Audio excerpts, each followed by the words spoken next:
Wait, detention, you're banned too? Bro, the NAs are dropping like flies!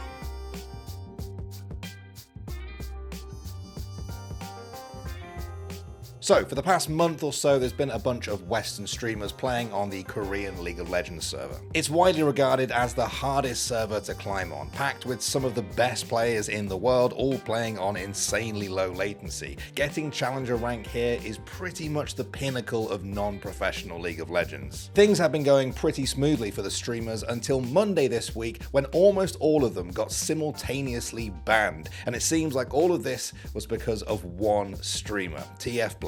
Now, he is one of the most polarizing NA streamers out there. His fans love his aggressive, high elo jacks and Irelia gameplay, while his critics point to his incessant in-game toxicity. And he's carried that behavior right over to the Korean server recently. This degenerate team! This degenerate team! They've been here before me! This degenerate dog shit headed piece of shit team! Western streamers on the server like Spearshot and LS have been the target of his flame too. Degenerate moronic champ like Pantheon 2 with the early like this. And this dog shit can only play this Grainger champ. Bro, the come first on. time player would be able to pull it off too. And then he says LS as if that's supposed to mean something. Reject! If anything, that undermines your value. How can anyone support you? You're a goblin! No one likes you, which is why every time your boot camp run ends, your viewership goes to nothing! You literally have no friends in the entire scene! By last week, TF Blade's flaming and spat with LS had drawn attention to himself on FM Korea, essentially a South Korean Reddit. On Tuesday, TF Blade was hit with a 2-week ban from Riot Korea, and he quickly came up with a solution. How is that fucking dog not permanent? Is my question. Honestly, it's fine. We'll just get a new account.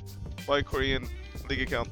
His next account was swiftly banned as well, and here's where things get interesting, because while he was playing in his final game on that account, other Western streamers found that their accounts had been banned too. Oh, nice. So now I get banned. You're kidding me. Oh, that's... You're trolling, right? And here's the thing, the other streamers who were banned were staying and playing in the same hotel in Korea as TF Blade. One of them, Destiny, came into Dantes' room to let him know that the Chinese pro player Yudang had said in the last game before he was banned that he would make sure all the Western streamers would be banned. Pings me, says it in Chinese, and then says it in English. I will make sure all NA players get banned. And then it began to dawn on them. It seemed that Riot Korea had not only banned TF Blade, but they'd IP banned the entire hotel and anyone whose account was associated with that address. We're all gone!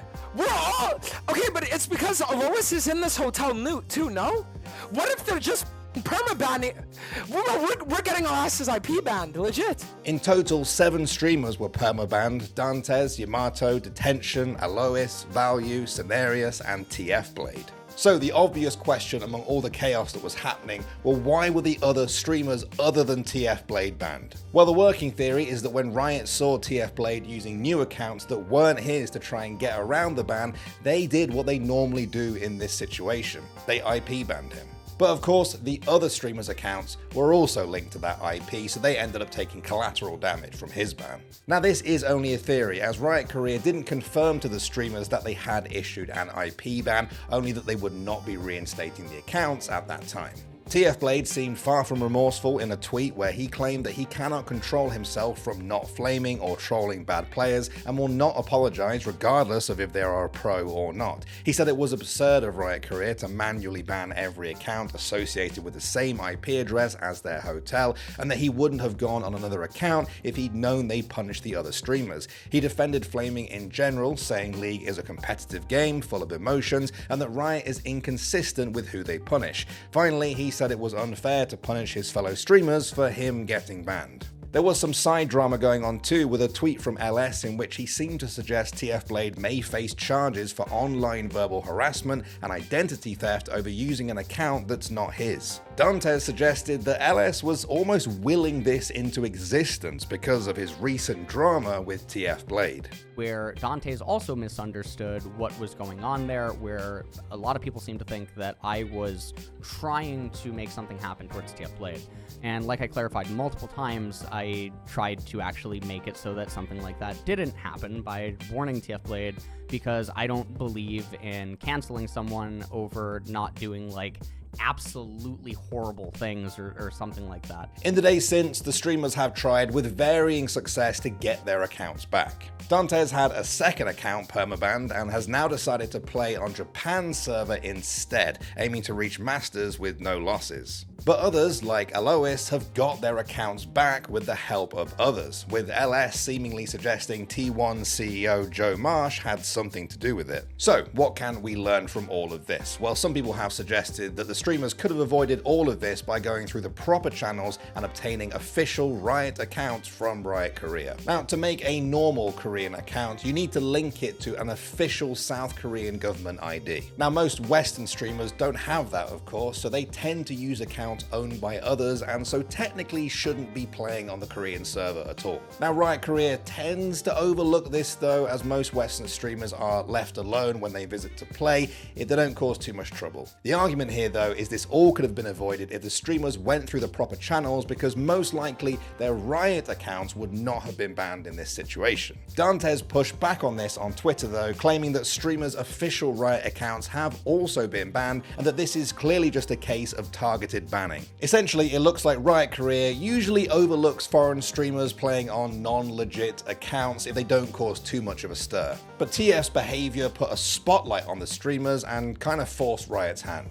The whole event has stirred up discussions around toxicity in League, how Riot handles it, and this annual pilgrimage that Western streamers take to the Korean server, which seems to be growing increasingly weary of their presence when this kind of thing happens. Right now, the streamers are still in Korea, so there may be more to this story yet, and I'll let you know if more unfolds.